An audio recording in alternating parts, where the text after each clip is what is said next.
All right, our fascia freedom fighters. Hello, everyone. Welcome to the webinar. I just want to say a big thank you for coming here on your Thursday evening and having the trust in spending your time with me. I really appreciate it. And yes, it's wonderful to see you all.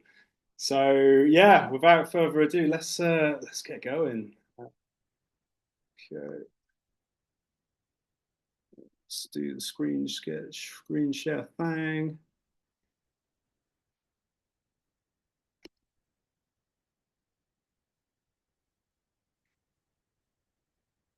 Okay, it's done something funny. Bear with me, guys.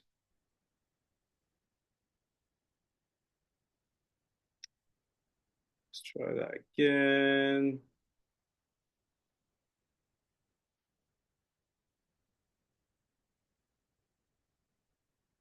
It's always the way, isn't it?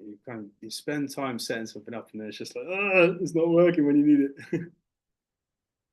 Okay,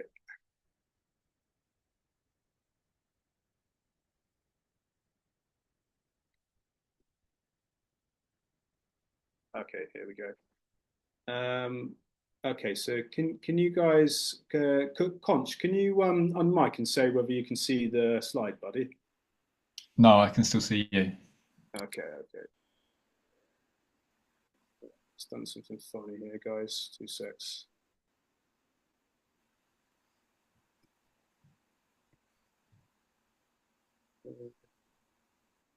One more coming in.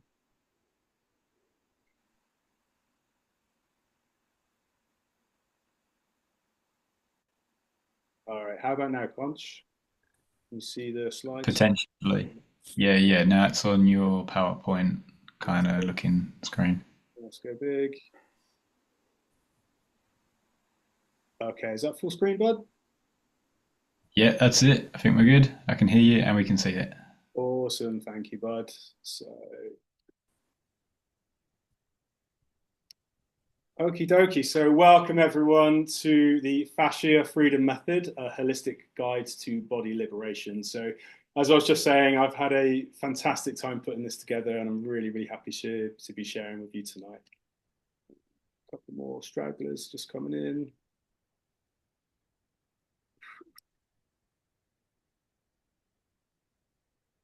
Okay, so, what we will be covering tonight. So, I'm going to start off and give it a little bit of a welcome of what fascia is and why it's the missing link to true body freedom. We're going to go into why it matters and how it affects your body and mind. We're also then going to explore the emotional connection between the fascia and how it stores emotions and how trauma can impact the fascia and then impact our experience of pain. I'm going to be giving you guys a lot of practical techniques to begin working with your fascia today. And I'm also going to lay out the roadmap for body liberation and give you a step-by-step guide on how to approach your fascia freedom journey. And at the end, we're going to have a Q&A. Okay, so first off, I just want to give you a little bit of my story and just give you a bit of context of how and why I got into working with the fascia. So this is a picture of me and my little brother many, many years ago on site in Swansea when I was a mechanical engineer. And I used to love it, like used to love how systems worked, how things work together, different systems work together, and also diagnosing and fixing the various different problems found within mechanical systems and buildings. And this actually gave me a really, really nice foundation for what I do now, which I describe as being a body engineer. So my journey very much started around 12 years ago or so, and it started in a very difficult place. I basically had a number of deeply traumatic things happen in my early 20s, and as a result of that, I basically had to spend 3 months off work. Anxiety, depression. I was in a very, very difficult within my place within myself. And I believe that this also massively impacted my fascia, and as we'll get into a little bit later in terms of my hips. So to get myself out of that, I basically like the only good I could do for myself in that time was going to the gym. So this is where I really got into physical training in earnest. Did my first half marathon, and then I was kind of like, oh, what next? So then went on to do a Tough Mudder, and in every challenge, I was raising money for charity, which was really, really helping me with my mind and emotions and my mental health. I then went into what next and ended up doing the Ironman triathlon in Switzerland.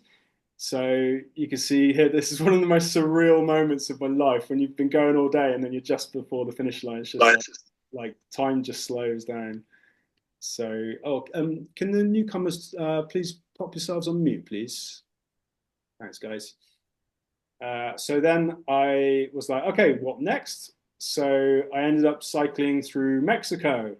So I basically bought a bike, went from San Francisco and cycled all the way down through Mexico. And we'll just pop a couple of people on mute there. And needless to say, I had a bloody good time. I'm actually this year I'm going to be cycling from Alaska to Argentina. So there's going to be space for people to get involved in that trip. I'm putting together a team of us to cycle through California. So if you want more details of that, I can share with you about the Soul Sanctuary at the end of this webinar with details in there.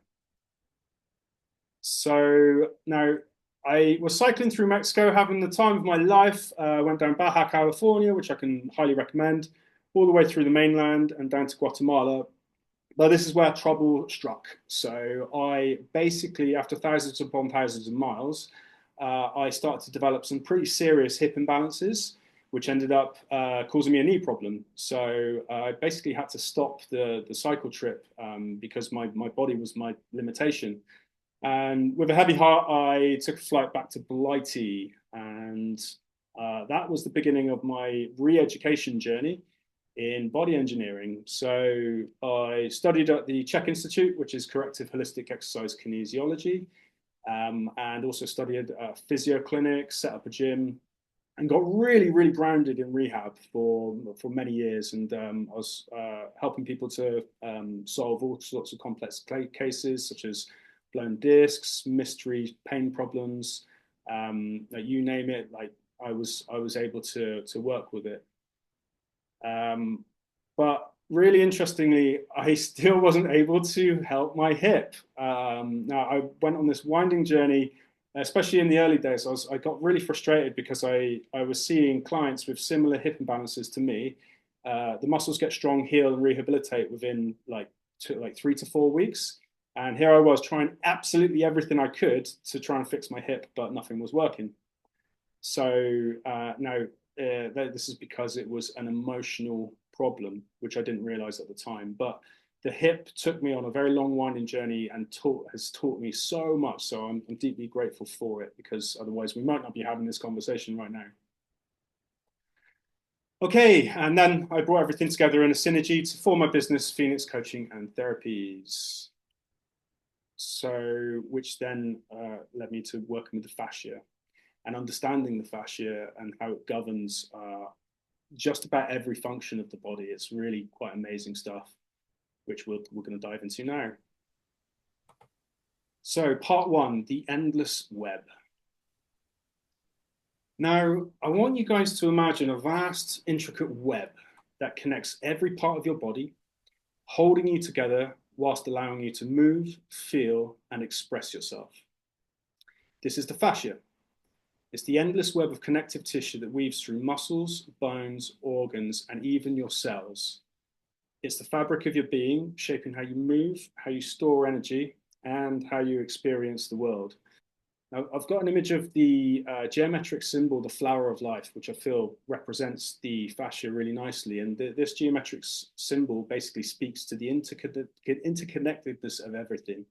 Everything is one, all is one. And this is very much true of our body, that we have so many systems within the body, muscular system, nervous system, circulatory system, brain, fascial system, lymph system. Now, they don't exist in isolation. They are fully integrated, and with every system influencing every other system. So, Yeah, I mean, fascia, when it's healthy, it very much mirrors the balance and vitality of a flourishing tree. So it's strong yet flexible, like branches blowing and bending in the wind. It's grounded yet expansive, like roots anchoring into the earth, while the crown reaches for the sky. And it's flowing yet connected, mirroring the exchange of energy within and around you.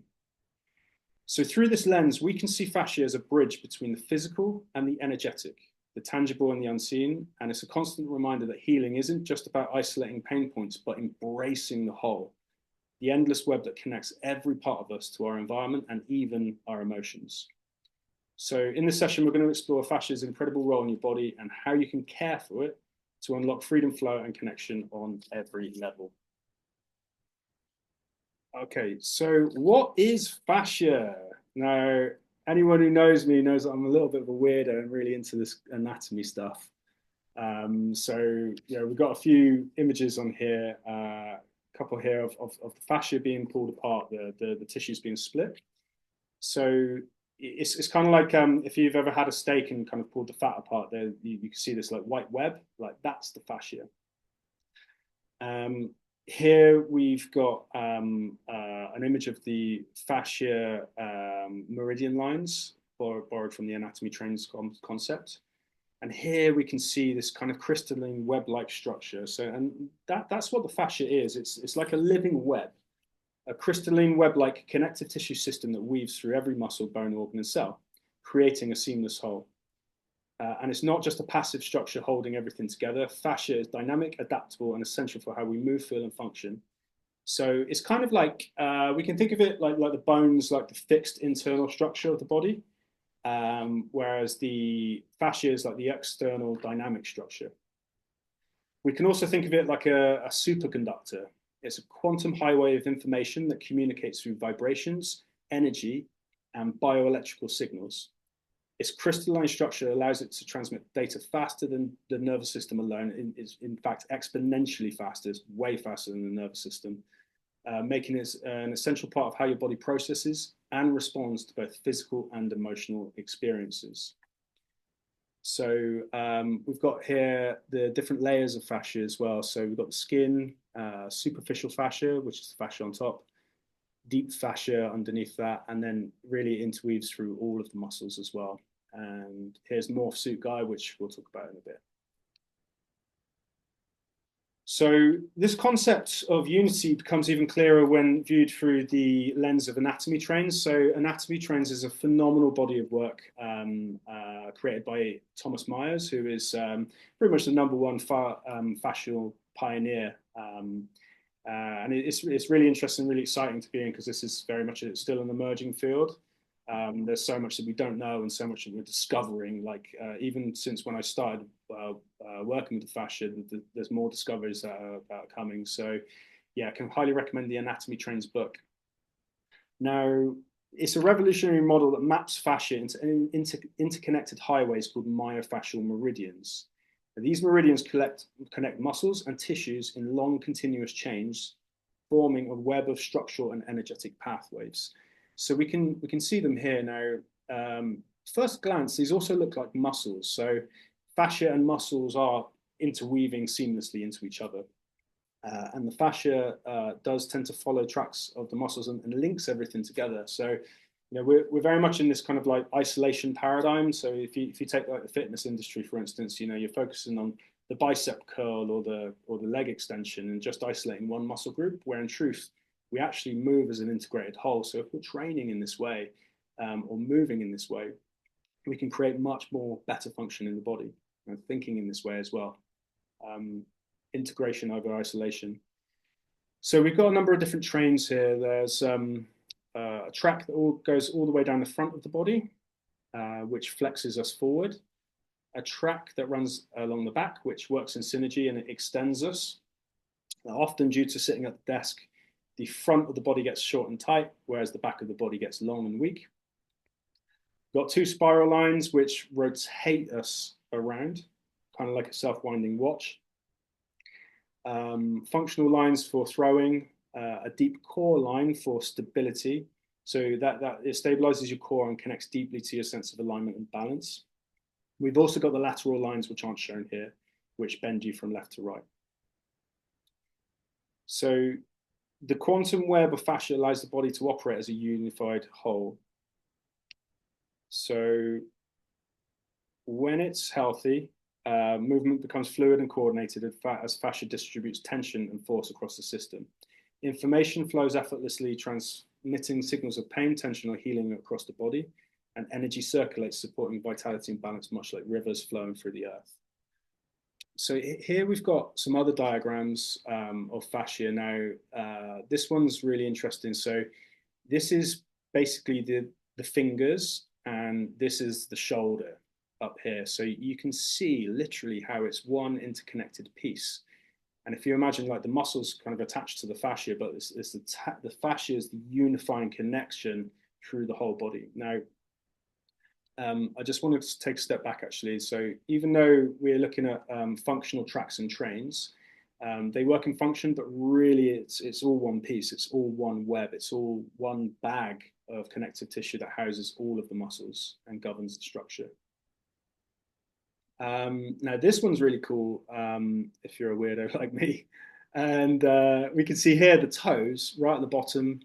We can see the shin fascia, the knee, the inner thigh muscles, the back muscles, the diaphragm, lungs, and finally the tongue all the way up there. And again, it's all one piece. And this is quite a freaky thing actually. If you put your tongue on the roof of the mouth and grip the floor with your toes really hard, you might be able to feel a contraction in your tongue because it's all one piece. So on this token, you know, an issue in one area of the body is really an issue in the whole body because everything's connected in this way. So often to unwind the issues, we're needing to approach the body as a whole. Okay, so why fascia matters? So fascia is the body's tensegrity system, creating a delicate balance between tension and compression that allows your body to move, adapt, and function efficiently.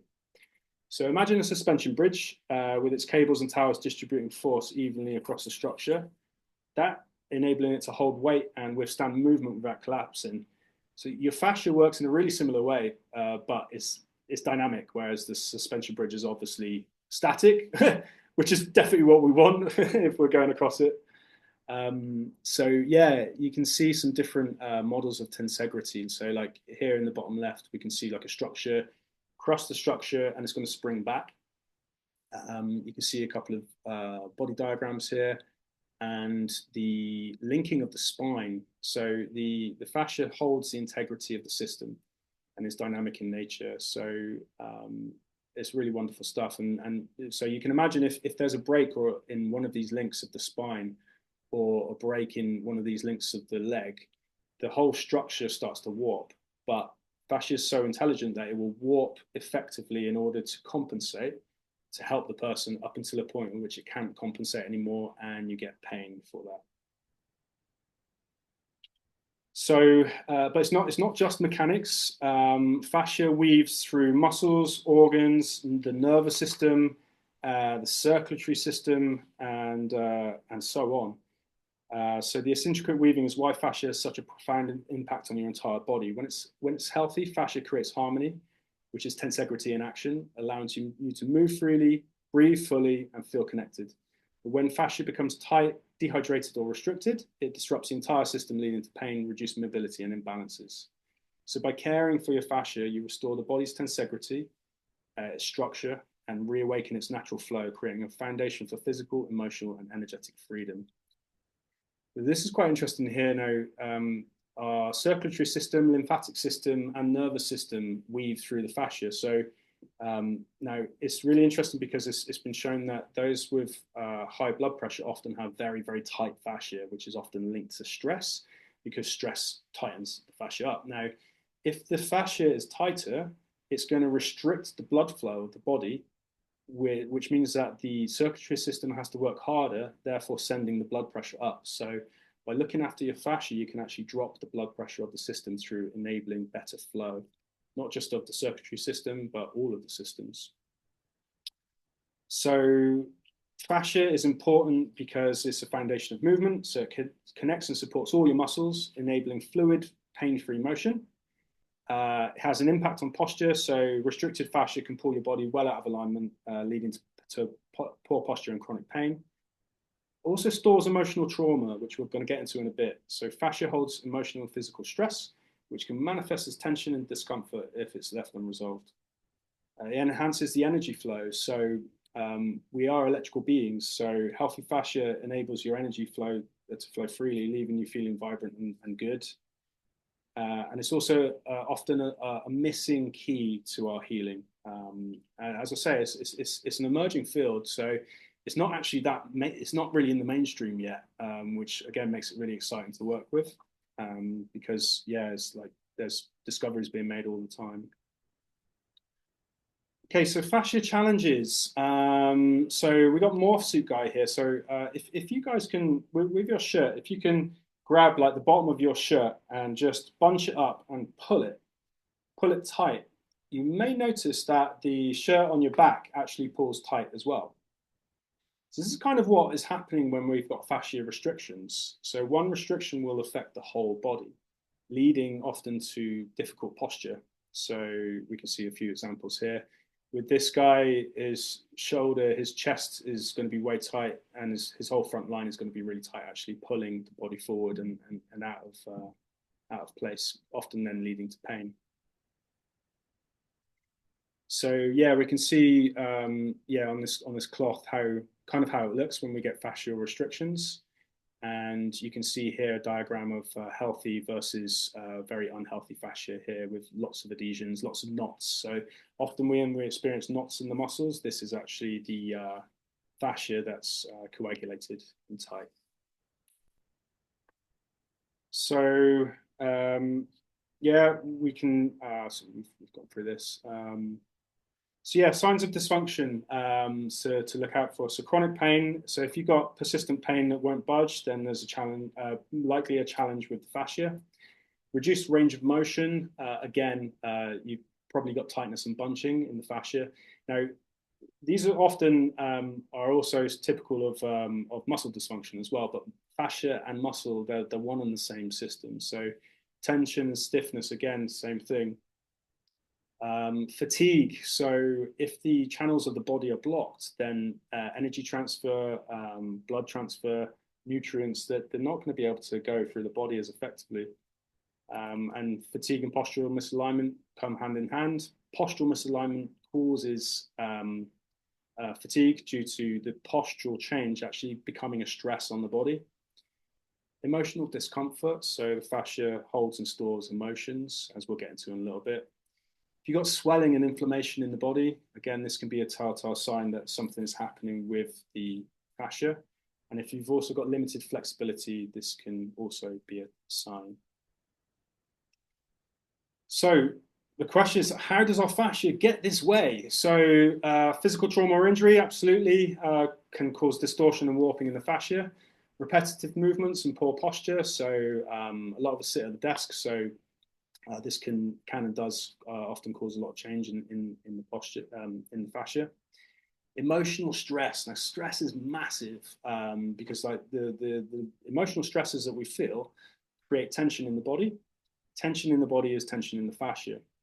So you'll find, again, people under a lot of stress, they tend to be very, very tight because of the emotional stresses that they're going through. Dehydration and lack of movement. Now, when we don't move, the fascia becomes dehydrated. So part of the answer is drinking quality water, but in order to actually get that water into the tissues, we need to be moving effectively. Nutritional deficiencies. So we are what we eat. So you know, if the diet's not too great, then the fascia is going to suffer for that, as well as the entire body. So actually, like bone broth is a really, really great food for the fascia because it's basically made of the same connective tissue that the fascia is. And aging, however, you can massively slow down the aging process through maintaining a regular exercise regime and looking after yourself. I've seen many 60-year-olds who, yeah, don't look a day above 40. So this is why I work on health now because I still want to be active in my elder years. Okay, so part two, energy and motion. Now, this is where it gets pretty juicy. So we're going to be going through the emotional correlations of fascia. Now, I want to introduce you to the concept of the electric human and the body's electrical nature, and how fascia, trauma, and the biofield combine and integrate with each other. So we are electrical beings, and it's not just a poetic concept, it's fully grounded in science. Every cell in your body, or our bodies, operates through electrical impulses, communicating with one another via bioelectrical signals. This energy flow is powered by the cells themselves in the mitochondria of the cells, creating a network that extends far beyond your actual physical form. All right. So to lay the groundwork for the emotions, I'm gonna share with you something pretty controversial, and that is that the heart is not actually a pump. So it's actually much more than that, and it's not really that anyway. So the heart doesn't just circulate blood through the body; it plays a vital role in the electromagnetic field that surrounds you. And in fact, the heart generates the most powerful electromagnetic field in the body. And it's not merely a pump, but it's an electromagnetic generator contributing to the biofield, which is your magnetic field that envelops and influences all systems of your body. So the electrical frequencies and signals communicating with each other in the body. So yeah, so this diagram here is the electrical field that the HeartMath Institute has measured around the human being that's generated through the heart. This is why we use an encephalogram to measure the electrical output of the heart.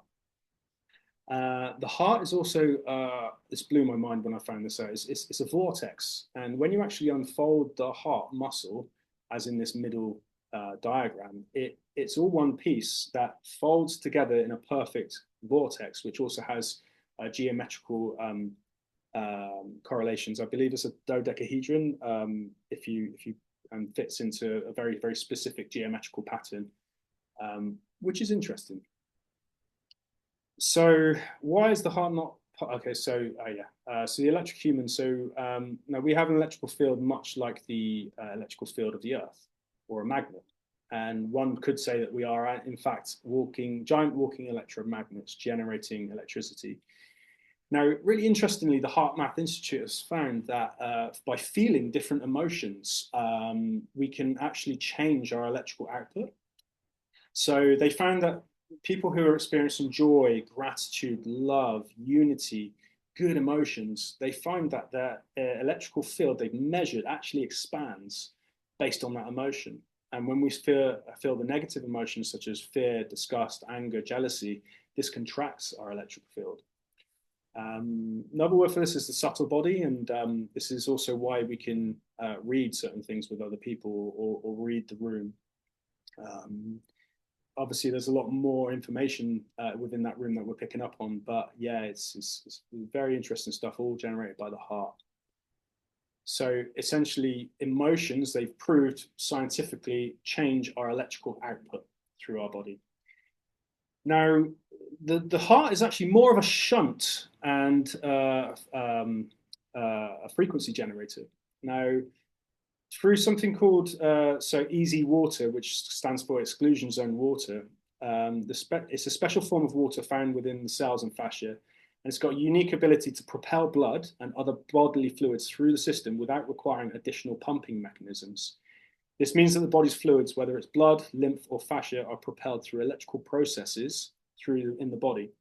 So the movement of fluids through fascia is not just a mechanical action, but an electrically driven process powered by the energy that runs us. Now, the heart actually creates a charge, creating an electron differential that shunts fluid through the body. So partly how it works is that you see the blood vessels here, the easy water, which is like a plasmic state of water, basically creates positive and negative ions, which repel the blood into the middle of the artery and vein, propelling it through the body. And they've actually found that in people who are dead or animals that are dead, the fluids will keep moving through their body long after the heart has stopped, which is interesting, very interesting. So Now, the heart actually plays a bigger role in creating the electrical charge and the shunt, which sends the blood through the vessels. Now, it's not a pump, because if it was a pump, and then put my mechanical engineer hat on, to force blood through the tiny capillaries, you would need a pump so massive it would fill the room, like literally, like we would need huge pumps to get the water much further and through smaller gaps further through the building. So yeah, it's quite amazing, and all affected by emotion. So um, the fascia, along with your cells, acts like a conductive web that carries this energy. Um, so basically, better hydration in the fascia equals better electrical transfer, which equals more energy. So this brings us to the fascinating, or fasciating, I'd crack a cheesy joke in there somewhere, connection between science and spirituality. So, yeah, I used to be a mechanical engineer, and I used to think everything spiritual was a load of rubbish. Like, no, thank you. There's not for me. It's woo woo stuff. No. And then I got into the science of it, and I was like, huh, okay. So actually, there's so much science validating spiritual concepts, and actually, you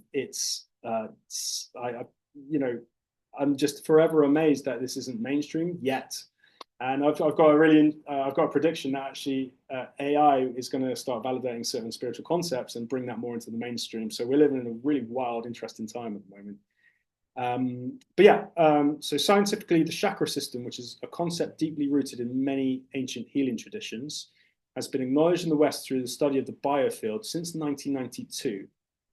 Okay, the biofield is understood to be a complex electromagnetic field that surrounds and permeates the body, influencing and regulating its health. In essence, science has recognized the very systems that spiritual traditions have long understood, including the concept of energy centers and meridians in the body, which is even more intriguing to see how these systems interconnect. So fascia meridians and acupuncture, like the anatomy trains fascial meridians and acupuncture meridians, they're not separate entities. They're part of a unified interwoven network that mirrors the body's electrical nature, kind of like the circuits on a circuit board. So fascia, acupressure points, acupuncture meridians, and the chakra system all work in tandem to regulate energy flow, support support vitality, and ensure balance. Now, if you think of these energetic systems as circuitry of the body, now imagine if you've got some of that circuitry blocked for whatever reason.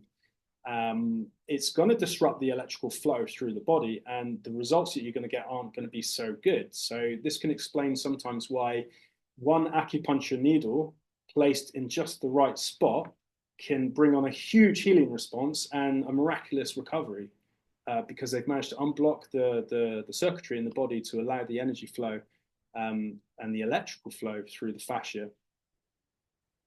So pretty cool stuff. But the problems that we can get in the body are pretty much endless that block this flow, which is why we generally feel so bad as a society. So yeah, like I thought to mention toxins, because we live in a toxic world, and toxins tend to get lodged and stored in the fascia, which then again creates blockages. So toxins, both physical and emotional, because difficult negative emotions that we feel also get lodged as physical toxins in the body, can cause blockages and distortions in the system. Heavy metals, mold, and pathogens, parasites, and other environmental toxins can create adhesions in the fascia that we saw earlier, impeding its ability to transmit electrical signals and nutrients as well. So it's also about the body getting the right kind of nutrition through it.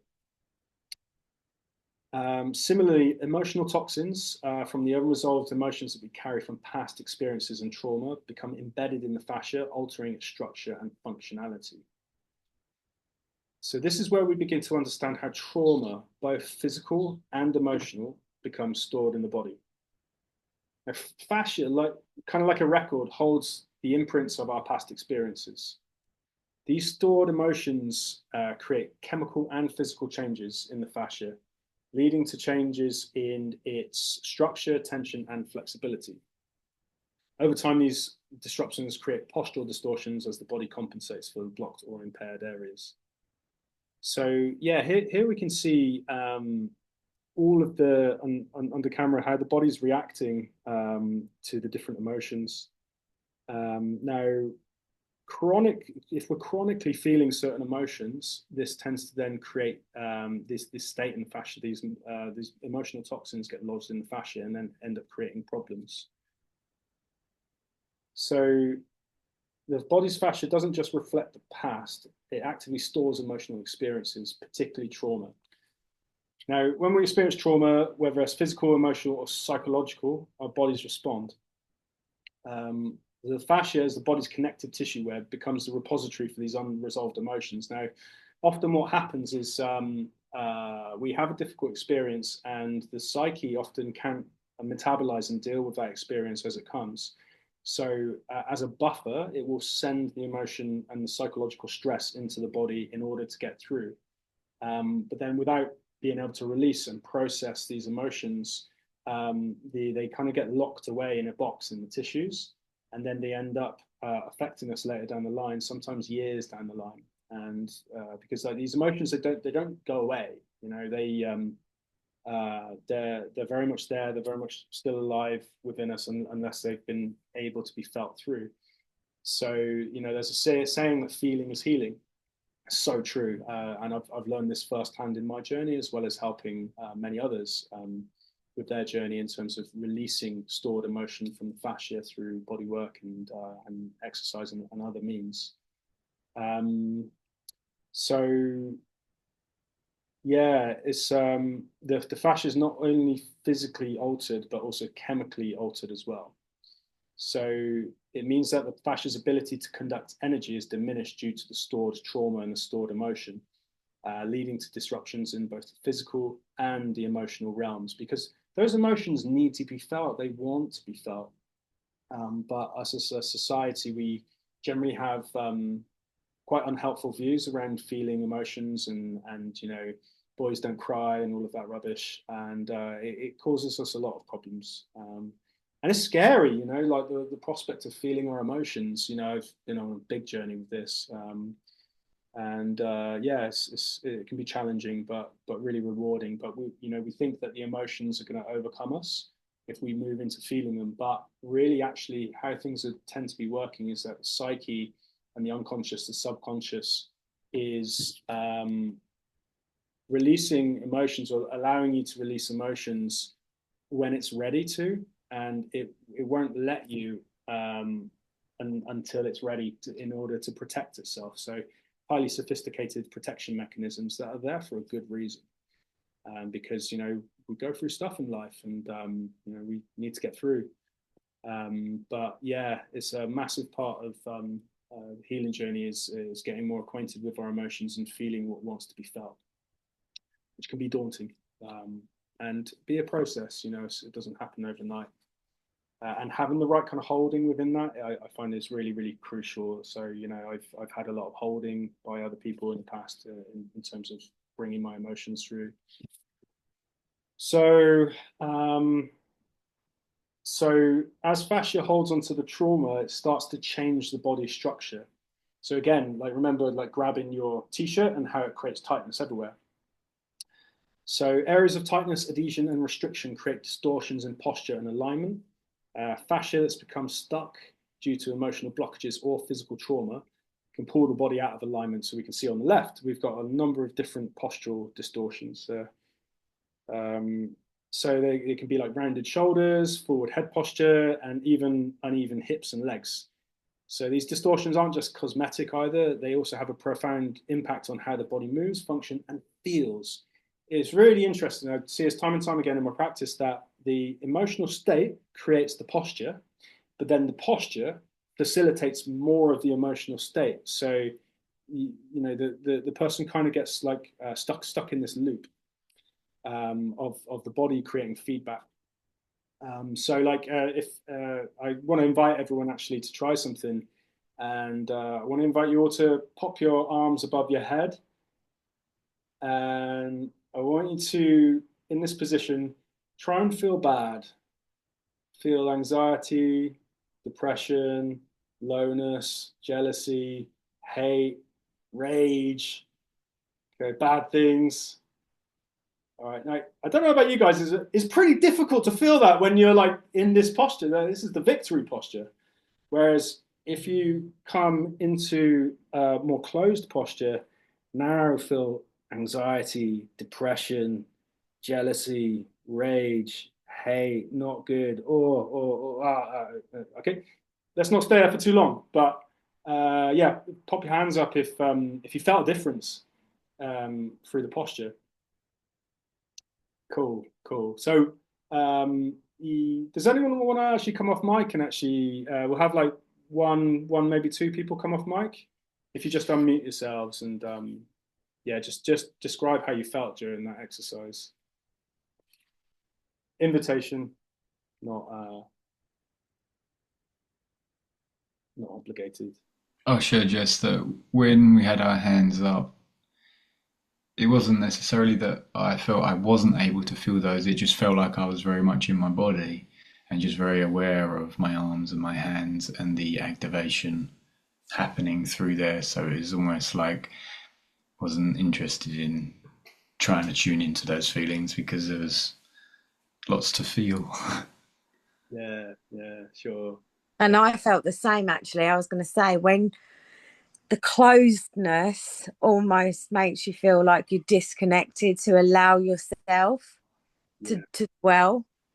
But when I was like that, yeah, it felt very unnatural.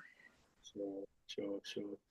Great stuff. When your hands are up here, you feel like you're going, yay, everything's good and it's fun and it's everything's uplifting with your arms up here. When as soon as you draw down, it's as if everything's been drawn inwards and downwards, and yeah, it takes you into that depression and fear and all the other Almost negative you're feelings just by coming inwards and downwards.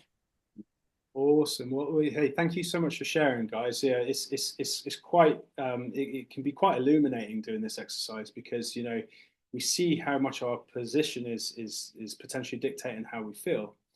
So, like I said, like we're in this loop of like how we feel creates a posture, but then the posture then feeds into how we feel. So that's where releasing, opening the fascia, working on the fascia to change the state of the position of the body will massively then change the state of how you're feeling so we can interrupt that loop. So yeah, thank you guys. Okay, so yeah, there's more of these different emotional fascial states, and it's really interesting because actually we can zone in on very specific emotions, and they affect the body in very specific ways. And everyone's different, which is really interesting. So, for instance, like with someone whose pelvis is tipped forward, this can often mean some sort of aggression. Whereas someone whose pelvis is tilted back, you kind of go into a protective space. So I'm always asking myself, like, if I see the backward pelvic tilt, like, okay, right, this person may have gone through some deep things to be in this protective posture. The also, like, every part of the body has a different correlation. So it's really interesting because you can look at the different frameworks and then just treat them as frameworks, but with the understanding that each person's manifestation of the different postural positions is going to be slightly different. Okay, so far we've explored the interconnectedness of our physical, mental, emotional, and energetic selves. We've seen how the fascia, which is the body's connective tissue, plays a pivotal role in holding the imprints of trauma, both emotional and physical. We've seen how fascia acts as both a structural support system and an electrical conductor, influencing energy flow throughout the body. And we've delved a little bit into how trauma, toxins, and unresolved emotions create postural distortions and impact the body's natural energy flow, leading to chronic pain and dysfunction. Not a fun time. So our journey's also bridged the gap between science and spirituality, which, in my opinion, that's not a very big gap at all. Acknowledging that the body's biofields, chakras, and meridians are real, tangible systems of energy that influence our overall well-being. And just on that, you don't need to take these words for gospel at all. I don't want to kind of push like beliefs on you. However, a lot of this is very validated But I really encourage and invite you guys to research yourselves and feel yourselves. I had to go on a long skeptical journey of many years to come to this kind of like this conclusion in regards to energy and the existence of it and how the human body's working. And a lot of that was experiential, so having experiences myself. So, don't believe what I'm saying. I would say try it and research it yourselves, and I can provide some resources for you as well. So understanding all of this, we realize that healing is not just a physical process, but a multifaceted one that involves working with the mind, body, emotions, and spirit in harmony. Okay, so we're going to move on to some things that you guys can do. So part 3, the practical techniques, because I want this to be really actionable for you guys. So we've covered like a really solid foundation of the fascia. So let's now go through some of the things that you can do to help it. Okay, so going to base this around the 6 foundation principles outlined by Paul Chek, which are hydration, nutrition, and sleep, which are yin feminine principles, and thinking, movement, and breathing, which are yang masculine principles. Oh, excuse me. Okay, so just going to go through some self-assessments. Okay, different ways in which you can see or feel if there might be a fascial restriction or challenge. So like a dead giveaway is pain. So pretty much in every single pain case, there's going to be some sort of fascial distortion. The body tends to move away from pain and into comfort. So with pain, usually there's a position change. If that position change is there for a few years, the fascia is going to change. And often it's pulling the fascia back into alignment, which pulls the body into alignment, which helps get the person out of pain. It also ties in with range of motion. So you might have pain and a lack of range, but they don't exclusively come together. So I was talking to a gentleman the other day who currently has like a whole no pain, but his whole shoulder is massively chopped in terms of he can't lift his arm very high at all. So if you feel that you've got range of motion issues in any of the areas, then this also is fascia. Now, also this brings up the potential question around fascia and muscles, like tight muscles, tight fascia. Well, often they're the same. So it's differentiating between actually whether it's the muscle is tight or the fascia in the muscle is tight or both. But they're often in with each other. So often when you're stretching a muscle, you're also stretching the fascia, but there are specific fascial stretches that you can also implement. A great system is L-DOA system. That's ELDOA. L-DOA system is full body fascial stretches. They're intense. Okay, the next one is posture. So how is your posture? And this can be a massive clue as well. Now, a really good way of doing this is you can ask a friend or a partner to take pictures of you from the front, the back, and the sides. And then you can generally see if something's a little bit out of alignment. And that's going to be able to tell you what's happening with your fascia potentially. So some key things that you're looking for from the front, you're looking for symmetry, like are the shoulders the same height? Are the hips the same height? Is the gap in the arms one bigger than the other? From the side, you're looking at is the person have you got a forward head? Are your hips up and down? Are your shoulders forward? These are generally the usual ones. And from the back, again, it's like looking at symmetry. And if you're finding that posture is a little bit off, then this will also be a fascial distortion. A lot of it comes from the desk. So usually our front line from as shown earlier gets really tight and pulls you forward and contracted, whereas our back line gets weakened. So part of the journey of improving the posture is opening the front and strengthening the back or activating the back. Okay, next self-assessment is breathing mechanics. So I want you guys all to just pop one hand on your chest and one hand on your belly. And I want you to just take a really deep breath and notice where the breath is landing. Maybe take a couple. Okay, so the ideal breath should, the first 2/3 of the breath should start in the belly, and then the last third, you should feel the chest rising. Now, if you feel the chest rising first, then this could be a telltale sign that something's happening within the fascia. Doing this in front of a mirror can also be really handy because you can see if you're up here or not. So particularly looking at the fascia of the diaphragm here, which is one of our most important muscles across the inside of the chest. So diaphragm tends to store a lot of trauma, a lot of emotional challenge, and problems in the hip, shoulder, back. They can often be actually traced back to the diaphragm, and it's the trauma that we store in the diaphragm a lot of the time. Because when something bad happens, like when there's a big bang or a door slams, we do this and kind of take the short breath, and then that gets lodged into the diaphragm. But then, okay, obviously, and worse with worse things than a door closing, then that goes directly to the diaphragm, and then later in life can create a lot of the problems. So the breathing is massive. I do want to open that can of worms, but we'll be here all night because that's a whole other workshop in of itself, which I might do in the future. But suffice to say, the breathing is very, very influential for our entire system. So biomechanics of the body massively rely on breathing. The acidity of the blood, the breathing keeps the blood alkaline. Breathing pumps the organs, helps the tissues. The tissues of the organs mobilize toxins, pumps the spine as well, so keeps the spine really nice and healthy. But only if we're breathing into the belly. If we're breathing up here, what this will create is all of this secondary breathing apparatus muscles around the shoulders get short and tight, and eventually we can breathe ourselves into a forward position.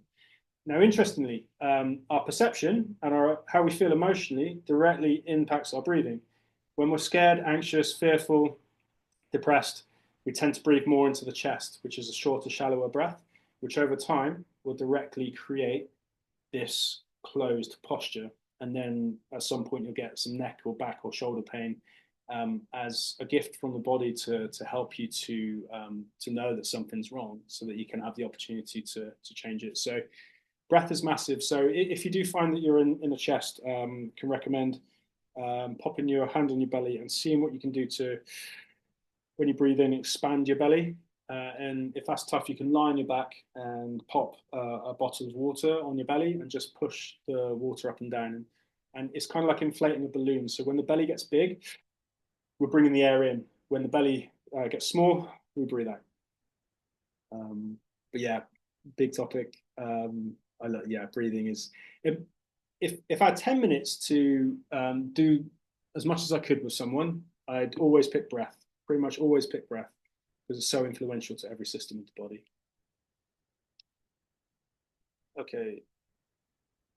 Next assessment, emotions. So feeling through the body and feeling what might be there. So really happy that there's a wave of new somatics or new old somatics. There's a lot of somatic therapists and a lot of somatic modalities coming out. Somatic, the soma, the body, is basically body focused practices. So you can get a lot from just moving into a quiet space, breathing, and just feeling into the different areas of your body. It's like, oh, I notice there's like a little bit of anxiety around just beneath my solar plexus. Oh, that's interesting. So let's feel into that. Okay, and I feel this is literally happening for me now, probably because I'm delivering a presentation, and then I feel that slight anxiety and give it space. Okay, now it's gone. I don't feel it anymore.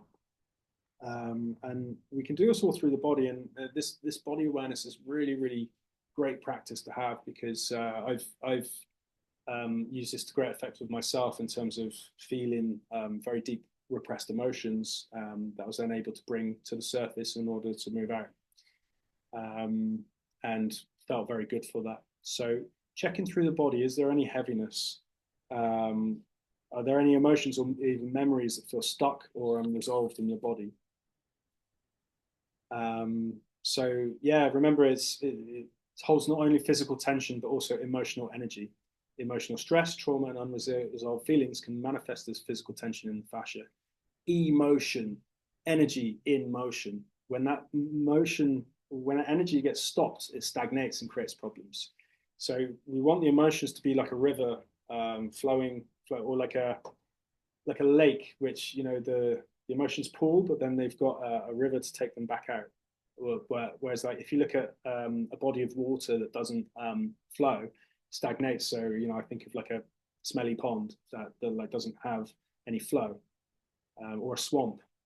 So if you've got a swamp of emotions inside you, you're going to not feel good for that, and your tissues are going to tell you through often giving you some sort of pain. So feeling the emotions. And the last one is energy or fatigue. So, if tight fascia is causing tension all through the body, your body's permanently contracting. It's contracting all the time. It's like, if you're doing a bicep curl and someone's holding onto your arm all day, your bicep's going to get knackered. So it's the same with the fascia. If the fascia is tense and tight all day, you're going to drain energy. So if you're low on energy or have fatigue, this could be a sign that your fascia needs some attention. And obviously, there are many, many other things that are usually involved. The fascia also has a big role in terms of hormonal production and transportation as well. So again, if the fascia is blocked, then your body's not going to be able to electrically signal as effectively, but also chemically signal through hormones and neurotransmitters as effectively. So yeah, these assessments are good to do periodically. It's great to check in with yourself regularly, and also consider using a journal to track your body sensations, discomforts, and emotional states to monitor any changes over time. So there's many different techniques that you can work with and use to help the fascia. I mean, this isn't an exhaustive list. There's many more.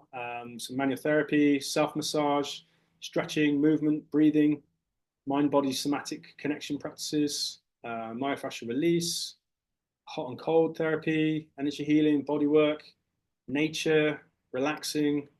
Um, yeah, there's so many things that you can do. And generally, by looking after your thoughts, your nutrition, your movement, your sleep, hydration, and breathing, you're gonna be in a good space.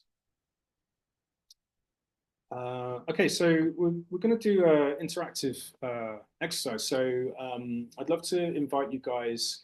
This is called Get in Touch. So what I want to invite you guys to do is to just gently close your eyes and pop one hand on your belly, one hand on your chest. And I want to invite you just to gently squeeze and touch and feel around the body, to feel if there's any tension that you can currently feel into. If there's any tension, I just want to invite you to slowly bring your hands to the area of tension and just give a gentle squeeze, maybe a little massage. I can feel there's some tension on my shoulder. And see if you can find a point where it maybe hurts a little bit, maybe a little bit of pain. So often around top of the chest or the neck or the jaw even. And on this point of pain, if you just can press down on it lightly, you don't necessarily need a really deep touch to affect the part of fascia. And breathe into the pain. And on the exhale, push down a little bit more. And with the exhale, try and melt consciously melt the tissues through the touch and the breath. And you can, if you feel it, apply a little bit more pressure. Keep breathing nice and gently, but long. That long breath. Seek to let go of the tissue, relax deeper.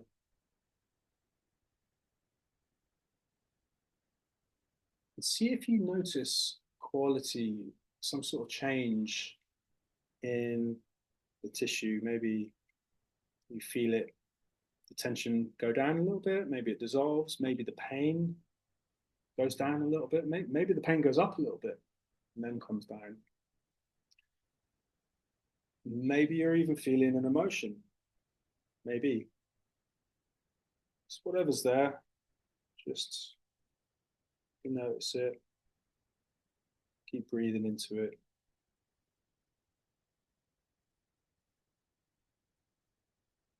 Okay, and then I'm going to invite everyone just to slowly come back.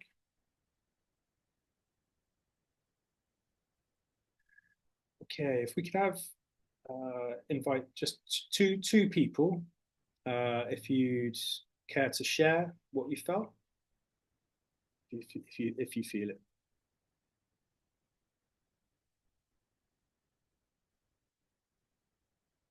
Anyone want to share at all? Okay, so mine was here in the middle. Yeah. It really, really hurts. And when I pressed it, it clicked. So I don't know what that was. And then as I was breathing into it, I got disturbed. But before she disturbed me, it was working. I felt a release. Oh. Maybe not a total release because it's still aching, but it definitely feels less than what it was. Okay, cool. Awesome. Thanks for sharing, Tracy. Anyone else? We'll just have one more person, please.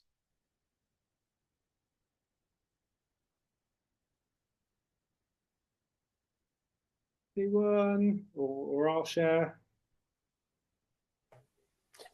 Go on. Or do you want to go, Aaron?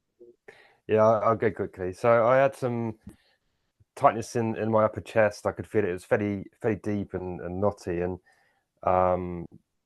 by just letting go with the breath, I could feel it release and reach into deeper layers. So I could feel it go deeper and less, and then the tightness or the hard point just relax slightly. So yeah, it was definitely with the breath. The breath really being conscious of letting go of that as I breathed. I could feel it almost start to melt away. Beautiful. Thank you, brother. Thank you for sharing, guys. Really cool stuff. I mean, that's just one exercise. There's many other ways to affect the fascia, but we're probably doing that for just 2 minutes, and you guys are already starting to feel some sort of release. So I really, really want to encourage you guys to, get curious and move through the body and see what's there. And I'm going to give you some guidance of how to do that a bit more specifically. But yeah, I mean, the fascia is like a beautiful gateway for learning more about yourself, learning more about the body. So yeah, really, really invite a lot of curiosity, and the breath is key. Without the breath, it's not nearly as easy to release. I would say it's essential to be being conscious of the breath. So yeah, thank you, guys. So yeah, benefits in action of working on your fascia. So improved mobility and flexibility, pain relief, better posture, emotional release, enhanced circulation and energy flow, stress relief, faster recovery and healing, increased awareness and mind-body connection, improved breathing, greater flexibility, reduced inflammation, improved sleep quality, enhanced physical performance, reduced muscle tension and tightness, and increased confidence in movement. Sounds pretty good, eh, guys? So these are the gifts that come from working on your fascia, and the great thing about it is that you don't necessarily need to be doing it for hours a day to actually have a really big effect within the fascia. So which brings us to our next section. So 10 steps to body liberation. So, okay. So now with these 10 steps, now there's going to be quite a lot of information here. And what I really want to say is that you don't need to do all of this at once.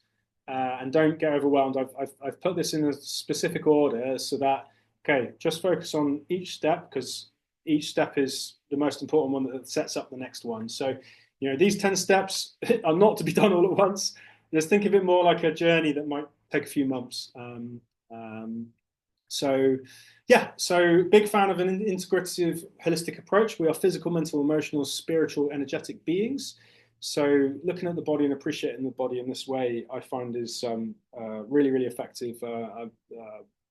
This works for myself and works for all of the people that I work with as well. So, 360-degree approach. Again, bringing to mind hydration, nutrition, sleep, movement, thinking, and breathing. So it's all about balance. Everything is balance, which is what this beautiful symbol here represents, as well as these two fishes because it's Pisces season. Shout out to all the Pisces people. Okay, step 1. What is your dream? So now this is the most important part of any change process is figuring out what your dream is. What is your goal? What is your where do you want to get to within your fascial journey? Is it to be pain-free and able to play with your kids without restriction? Is it to run a half marathon? Is it to I don't know, be able to do X, Y, Z pain-free? Is it to function much better, move into a space of emotional vitality and happiness?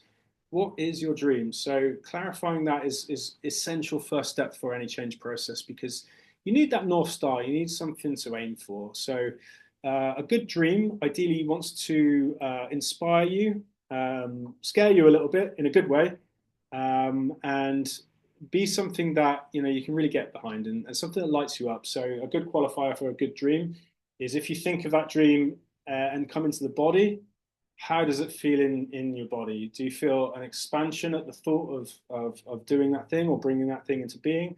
Or do you feel contraction? Or do you feel nothing? So usually focusing on something that is expansive is the way to go. Now, some people will struggle to connect with their dream for many different reasons. Often people in a hell of a lot of pain, whereby the pain is the number one governing thing in their entire life, will struggle to connect to a dream because the pain is too much. So then would encourage focusing on your nightmare. Where do you not want to be? And that's like, right, I don't want to be in pain forever. And then look at what's the opposite of that. So step 1, establishing your dream. Step 2. Okay, these are the yin principles. So hydration, nutrition, sleep. Now, getting these things in a good place will massively benefit your fascia. And notice I'm putting these actually before any movement principles. Especially hydration, because fascia is painful often because it's dehydrated.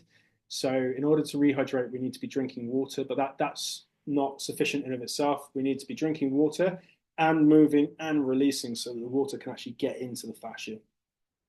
Sleep, we need to be rested for tensions in the body to go down as well as to heal. And we need to feed our bodies the right kind of nutrition, which can speed up our healing process, make us feel more energetic, especially if training's involved. If you're feeling energetic and good, it's easier to go about your day-to-day, do your fascia release and whatever else you need to do. Step 3, release basic restrictions. Okay, so a few different ways in which you can fascia release. So big fan of the foam roller and the trigger point ball combo. Tried and tested, fantastic ways of working. So the key with this is you need to hunt for the pain. So now a lot of people make the mistake with the foam roller, and that's rolling, funnily. Don't get me wrong, rolling on the foam roller is positive, but it doesn't really do much to change the fascia. So it's actually finding the points of pain, which are the dehydrated fascia, and holding the foam roller or trigger point ball on that point for up to 2 minutes each point. And you hold it until the pain starts to go down, until you start to feel the release.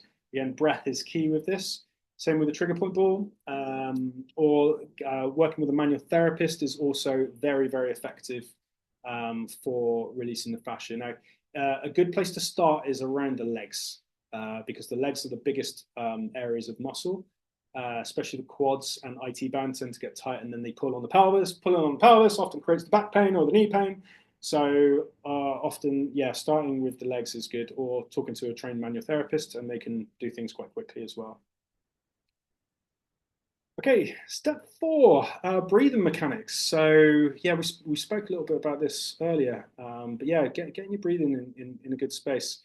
I would even argue that actually step 3 and 4 maybe can flip around actually, and actually just getting your breathing mechanics straight before actually doing the release. But you can also do both at the same time. Here's the diaphragm. So you imagine we're talking about the diaphragm as a pump. When you breathe in, that diaphragm comes down, pumps the organs, pumps the spine, makes you feel good. Okay, so getting your breathing mechanics in a good place.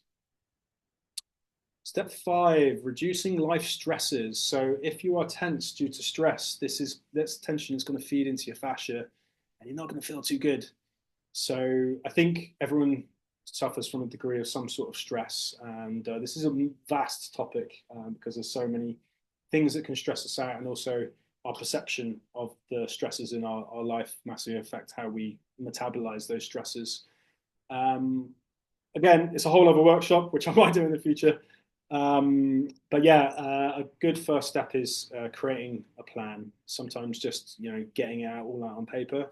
I'm a big fan of like if there's overwhelm happening, get everything out on paper. If it's 25 things, you might find that actually, oh, you know what, 5 of those things I can knock straight off the list in half an hour. And then within half an hour, you've already felt good because you've all not only have you knocked things off your list, but you've also moved something forward and created some momentum. Okay. Next, the spinal core. So getting the spinal mechanics in a good place. So trigger point balling the spine up and down to release restrictions in the spine. Because all of the movement comes from our spine. So the arms and legs are governed by the spine. So if we're moving with the spine, then this sorts out issues further down the chain. Developing the core and the booty as well, because the core is able to hold the posture and hold the spine in a good place, whereas the glutes are able to support the lower back effectively. The core and the glutes are the first muscles to start atrophying as we age. So keeping them strong is key for keeping the whole body in a good place, because as the core muscles especially fall asleep and get deconditioned, the core stabilizes everything. So if that's not doing its job, then the whole body will get tight. Which leads to step 7, optimizing your posture. Now, if you've done all of the steps so far, your posture is already going to be much better than it was before, for sure. But yeah, this would be the next thing to look at, particularly that desktop posture and bringing awareness to how you're holding yourself on a day-to-day basis. Step 8, exploring emotions. Now, this, yeah, we've spoken at length about this already, but yeah, this is, I find like a really important part of our fascia freedom journey is learning to feel our feelings and not being scared to feel our feelings from a resourced place, sometimes with professional assistance and professional help, because this is the way to move those emotions through and out of the fascia. Step 9, deeper release and stretching. So after you've done some initial releases, you can get very laser specific, focused on all these little areas all through the body. There's a lot of them. So there's a lot of releases that you can get a lot done in a short space of time. But then later on, you can get really specific on all areas of tightness through the body and stretching as well. It's not going to stop you stretching earlier on. I find for fascia, it's more like myofascial release, foam rolling is more effective than stretching, but stretching is also very, very positive as well. And lastly, movement as medicine. So staying active, keeping moving, keeping those muscles primed, keeping things going is key to keeping the fascia in a good place. So if you've got a regular exercise practice or a regular like Tai Chi practice or any movement, your fascia is going to be in a much better condition. People tend to have the belief that as you age, back pain is like inevitable, but it's really not. But the thing is that as people age, they tend to stop moving so much.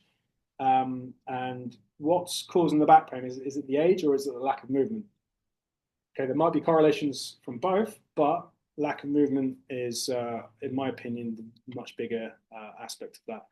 So, you know, I always say I train now so that I can still be running around doing things in my 90s. So yeah, movement as medicine. So obstacles to success with fascia. So lack of awareness. Now, when you're disconnected from your body, it's easy to overlook its signals. Fascia release helps you to reconnect, uncovering hidden tension and pain for healing. Ignoring the body's signals. So ignoring your body's messages can lead to chronic discomfort. Fascia release teaches you to listen to and address issues before they worsen. Lack of consistency. Healing takes time, so we need to be doing things regularly to have a nice impact in it. Surface level solutions, so quick fixes mask symptoms but don't solve the root cause of often.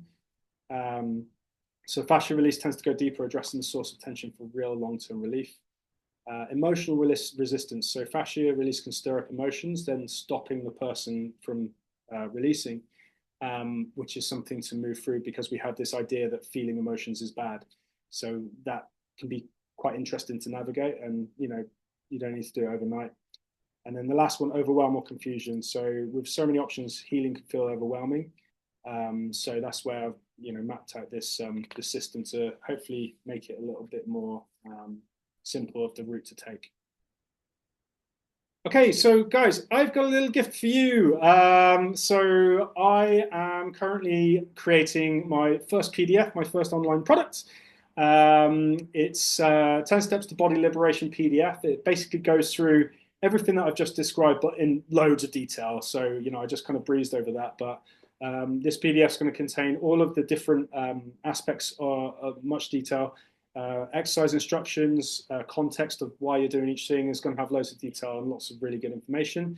It's going to be priced at £50, £50, but for you guys, because it's my first product and you've shown up to this webinar and on your Thursday evening, it's going to be free for you guys. So when it's ready, hopefully sometime next week, I'm going to send you guys an email, and there's going to be a code of freedom. If you type that in, then it's going to take the 50 quid off on the cart, and you'll get that for free as my gift to you. So I hope it's helpful, and I'm really up for any questions that you might have off the back of that PDF. Okay, so yeah, part 5 wrap up and the Q&A. Okay, so I just want to share with you some different client results from our work together. So here is a gentleman who came to me a few years ago with a elbow problem, and he didn't want to have an operation. And long story short, within 3 sessions, where he didn't need an operation anymore. So this is him before treatment and after treatment. So you can see the angles of his head and shoulders massively changed. In this one, he's looking down. This one, he's looking forward. In the second image, you can see his base of support has changed. So his legs are further in because his core is working better. And in this one, you can see he's a lot straighter from the front angle. And yeah, if you look at his feet, they're also better aligned. The next person, again, you can see there's quite a significant difference in the shoulders. So his rounded shoulders are, yeah, we managed to improve them quite a lot. Yeah, from the front view, you can see his shoulders, better ab function, and yeah, he's looking badass in the second photo there. So, and then next one. So this is one of my old clients. He's an athlete. He's a silver medalist in the Olympic slalom canoe. Yeah, you can see this is after 1 session. We got his head back in his forward head back in position. And again, his base of support on the second photo you can see is further in. And he reported to me that he had a better power transfer the day after in training, due to the head being in a better, more optimal position. This girl came to me with scoliosis. So scoliosis is basically when the spine goes from left to right.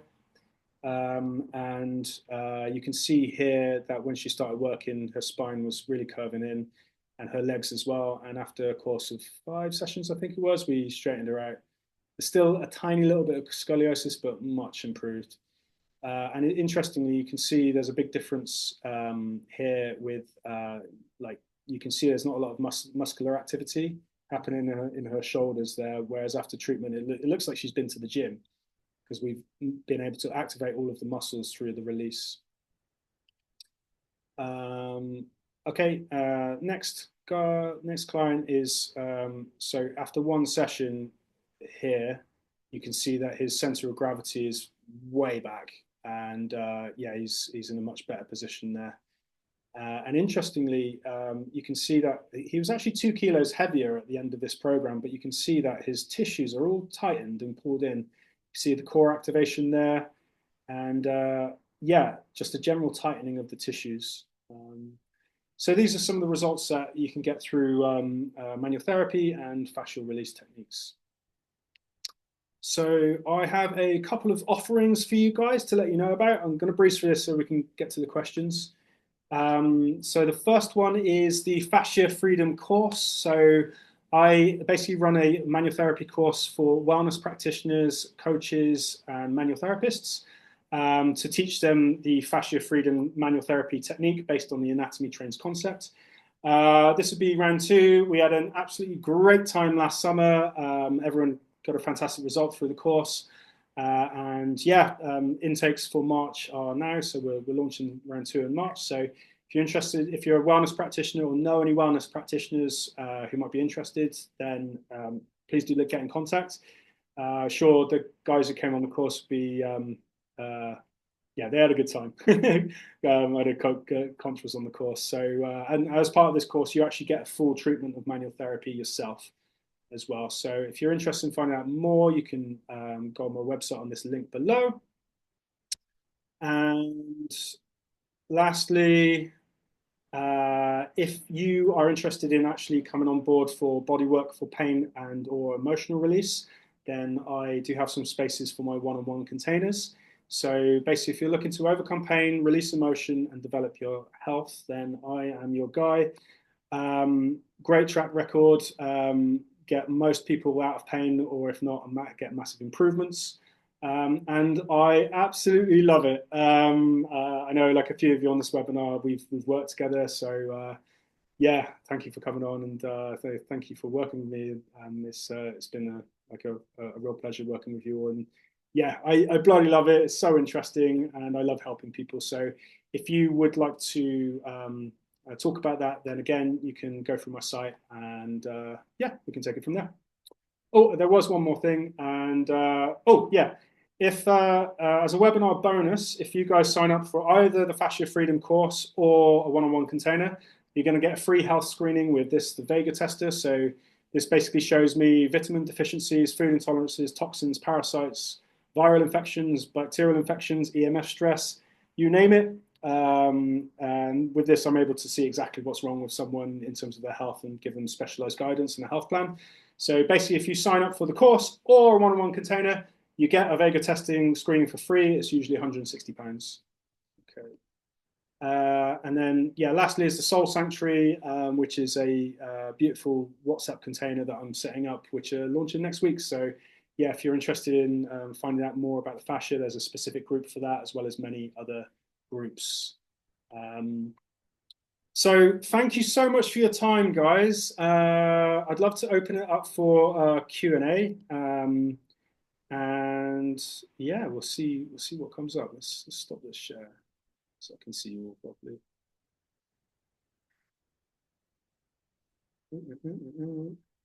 All right, there you are, guys. Okay, yeah, so if anyone has any questions, please do come off mute and yeah, ask away.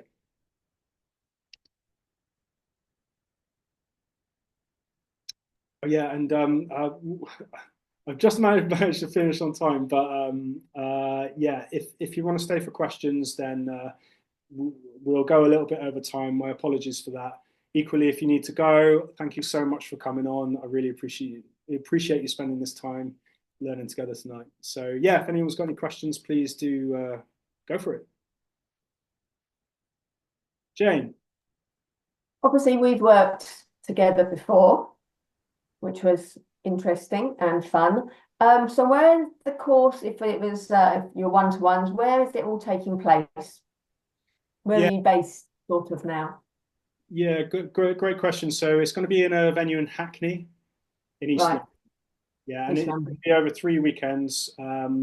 So I'm actually adding a fourth weekend just as a bonus to it. But yeah, it's basically we're going to do 2 modules over a weekend, over 3 weekends. So 6 live training days, and it's going to be about 40 hours of teaching. But yeah, it's going to be in Hackney. Okay. Bit of a journey from Somerset. Bit of a journey for you, yeah. But it'd be lovely to see you if you fancy making the pilgrimage. Yes, yeah, I would quite like some one-to-ones with the old hips still at the moment, but it's worth considering. But the journey to Hackney might be a bit of a struggle Sure, with doing my teaching at the same time. sure. Think about it. I'll think about it. But I enjoyed working with you, and obviously I've still remembered a lot of what you've taught me. So I'm using it. Excellent to hear. Yeah, I say I love it when I hear from clients like a few years later, and it's just like, yeah, still doing the stuff. So yeah, that makes my heart. Yeah, still doing it. Thank you. Anyone else got any questions at all? Question. Yeah, Joe. Hi. Hi. Yeah, so obviously the way that you approach the body is very multifaceted and from different angles, but I'm curious what a one-to-one session looks like and what the course looks like. As in, does there tend to be some kind of deep tissue manual manipulation? Is it more like an osteopath session? Yeah, how do you get these results? Yeah, really good question. So the way I work is a hybrid of the check system, which is a highly objective way of looking at the body. So, all right, I'll get someone in for what I call an MOT session. So we'll start off with the Vega tester, which will screen the body so I can see if there are any problems with the organs or any problems in terms of deficiencies or inflammation. So that's able to tell me what's happening on the health side of things, because the health can sometimes influence why someone's experiencing pain. For example, if the digestive organs are inflamed, this is going to stop how the core works. It's going to potentially switch off the core, which can then be why someone's got a bad back. So look at the health first, and then, well, it starts off with a phone call before then, just to get a general gist of things. After the health screening, we then look at a biomechanical assessment. So this is where the check stuff comes in. So I take highly objective measurements. We literally use instruments to measure the degrees of your hips. I'll use instruments to measure the degrees of your spine and basically build a 3D map of what's happening within your body. From there, I'm able to say with accuracy what is causing someone's pain. But also, if the person's open to the emotional side of things, then we'll have a talk about that as well, and see how that might be influencing things.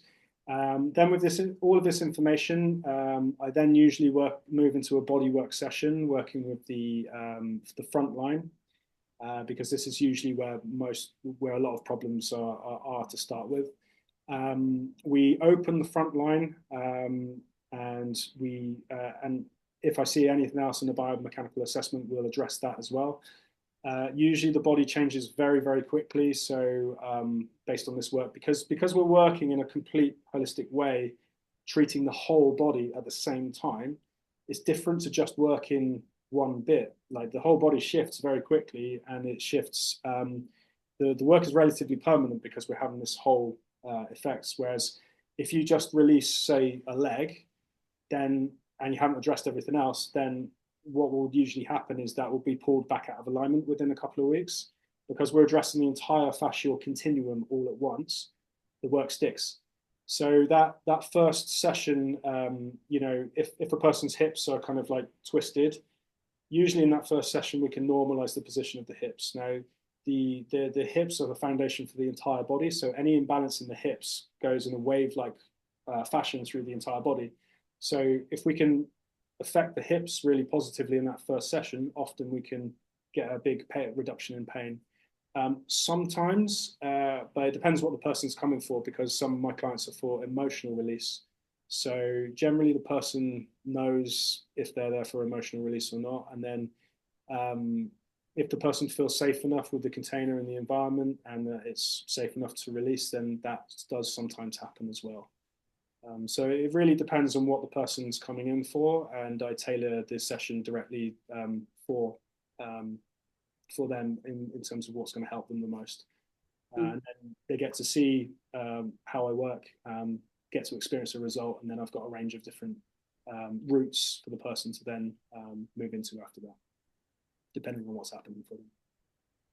Thank you. Can I ask another question real quick?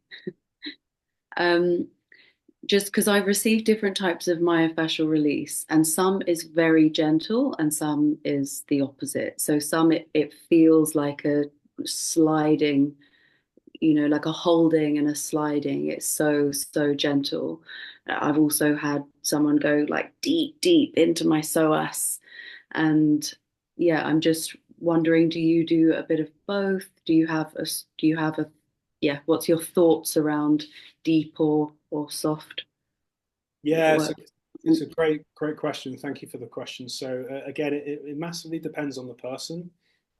So sometimes I'm going deep with the person. Other times I'm going extremely light. So say if the person is frail due to an injury or maybe elderly, then we don't need a deep touch because it's not just releasing through the touch. It's we're communicating through the touch to the nervous system safety, and through that safety, the body is able to release and open. So I know Jane practices a Bowen, a myofascial technique, which I understand is much lighter touch. There's Imatsu as well, which is another form of very light kind of stroking in terms of myofascial work. Then at the other end of the scale, you've got these guys with the big like silver tools who freaking go to town on the person and just tear their back apart, which yeah, I mean, there's some value in it, but I find it's a bit too much from a lot of people. So yeah, it depends on who's in front of me. So, if it's a big guy with loads of muscle, then okay, I'm going to need to go a little bit harder to actually break through those layers of fascia on top. If it's a child or someone who's got fibromyalgia or hypermobility, then I'm going a lot lighter, but it's still effective because we're communicating with the nervous system as well as releasing. Great, thank you. Yeah, pleasure. Yeah, I just have a quick question, Jess. Yeah. In terms of someone who's had a chronic type of postural challenge for a long period of time, let's say someone with a lordosis, and they start to correct that, how difficult is it to pull that back out? Let's say, for example, I've had quite a lordosis for a while. I've done some work on my glutes, my core, and now I've got this like intense tightness in my lower back. I know what to do to some degree, but there's layers of work to undo there, isn't there?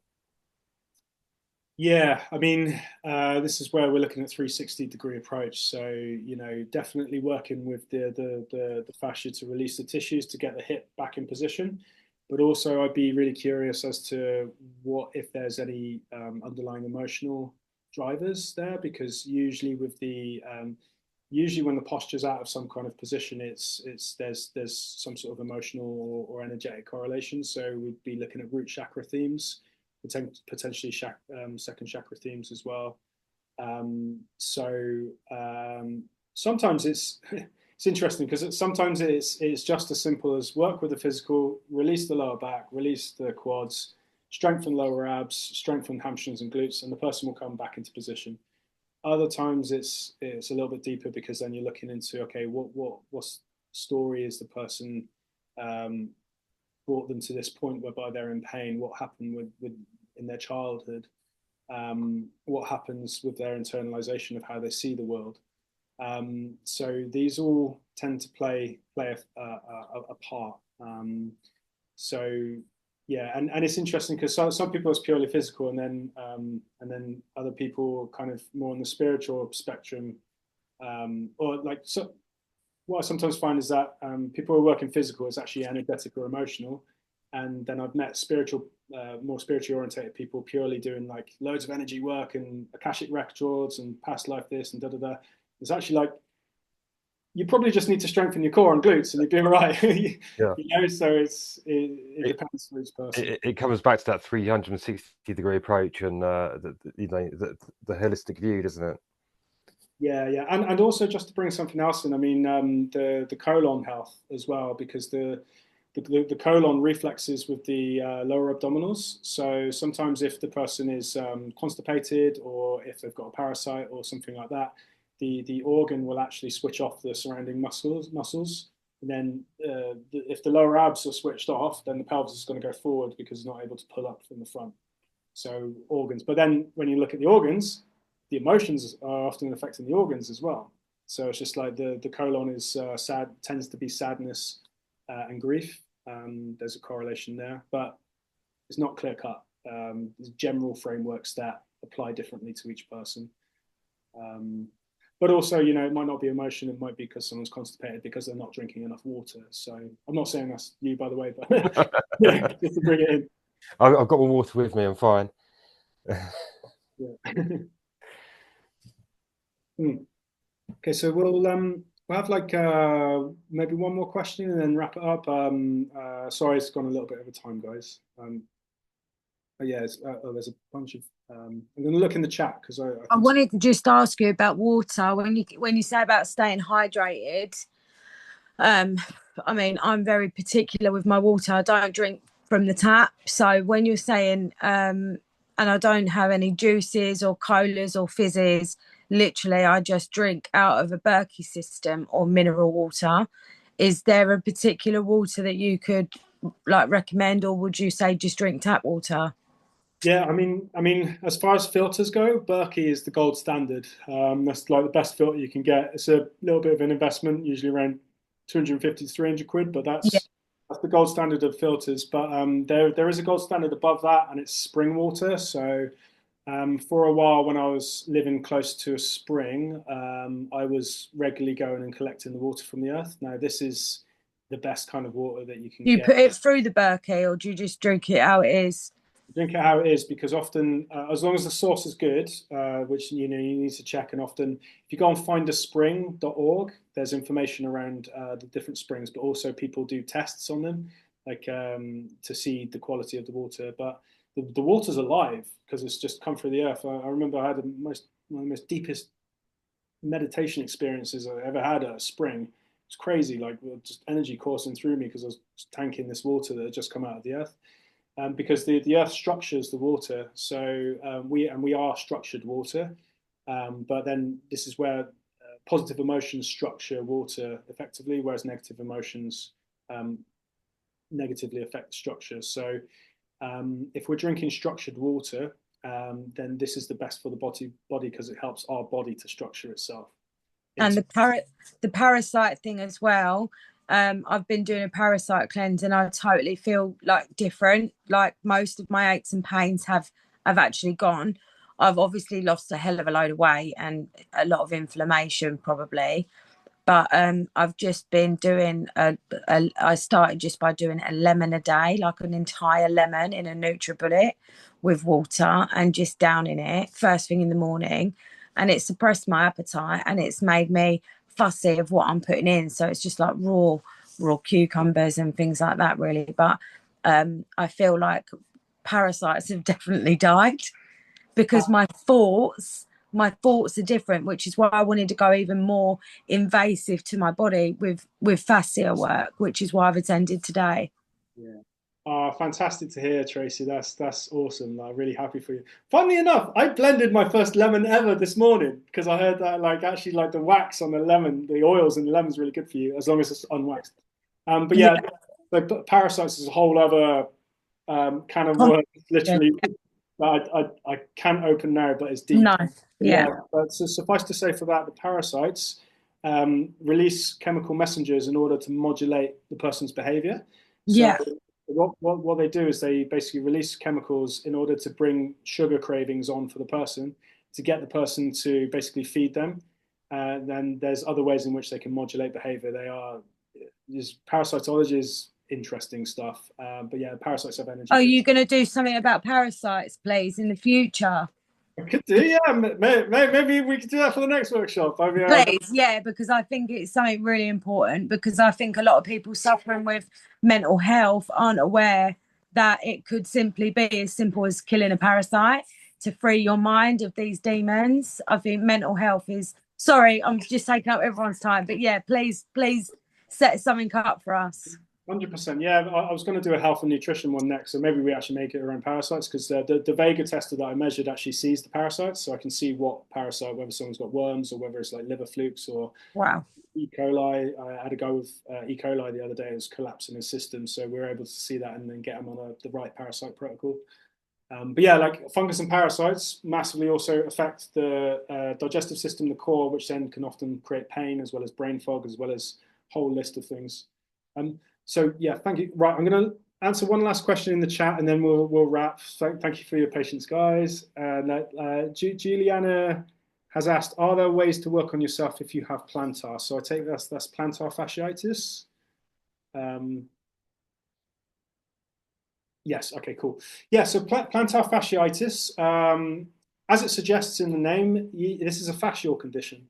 So I actually had plantar fasciitis a number of years ago. I remember I sprinted up a hill, and something in my foot just went twang, and I was like, damn, and I couldn't walk properly for 3 months, and it was really getting me down because I was a runner. So um, for the guys who don't know what plantar fasciitis is when you tend to get a pain, excuse my foot, a pain just here. Now it's not just to do with the foot. So the plantar fasciitis is it's often tension in the fascia all the way up the calf, as well as on the arch of the foot. So you can use. Let me just get something.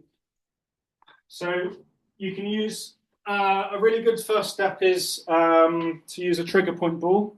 So one of these you can find them easily online. This one's good. It's Beanax, and you can lightly step on that. Don't kill it because obviously it's going to hurt already because of the plantar fasciitis. And then it's releasing the calf, but also often it can be traced back to the core, and the core actually not being able to stabilize effectively. So then the core's not able to stabilize the thigh, which can't stabilize the shin bones and tissues, which then can't stabilize the foot effectively. So then the plantar fascia is the weakest link in the chain. So then that gets pulled and injured. So it's releasing the fascia and checking what's happening with the hips as well. The hips are big.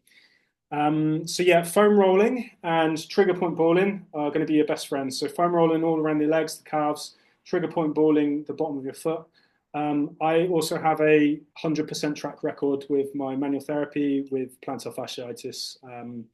And I find that the manual work very quickly often gets rid of the plantar fasciitis as well if you're interested in looking at manual work.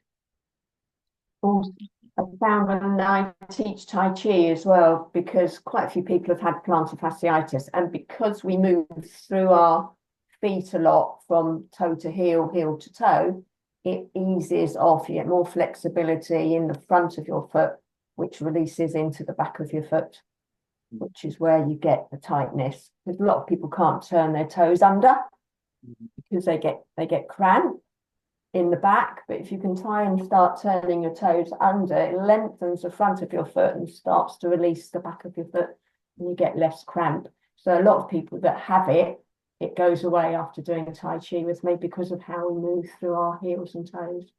It's quite interesting.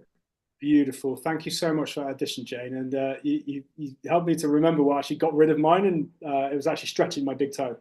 So it's not just up the chain, it's further down the chain as well. Yeah. So completely put your weight on your toes from your big toe. Little toe doesn't normally touch the ground, but the four other toes do, and you get that right underneath, sitting on those toes, and you'll help with that plantar fasciitis. Yeah. Awesome. Thank you.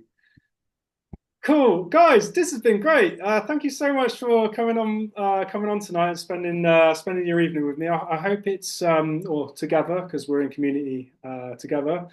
So yeah, it's been wonderful. I think I'm going to do more of these. It's been really fun. I enjoy this, and hopefully it's helpful for you as well.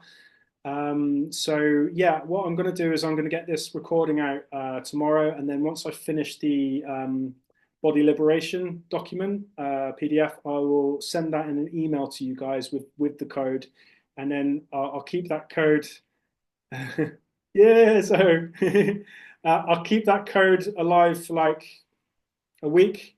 And if you don't manage to get the code and get the PDF within that week because you're busy, just pop me an email or something, and I'll make sure that I can unlock it for you. So yeah, my gift to you. So, and yeah, the Soul Sanctuary as well. You get an email about that. We'd love to have you in the community. So yeah, guys, lots of love. Thank you so much. And yeah, Fascia Freedom Fighters is where it's at. So yeah, lovely to see you all. Lots of love, and hopefully see you all very soon. Bye.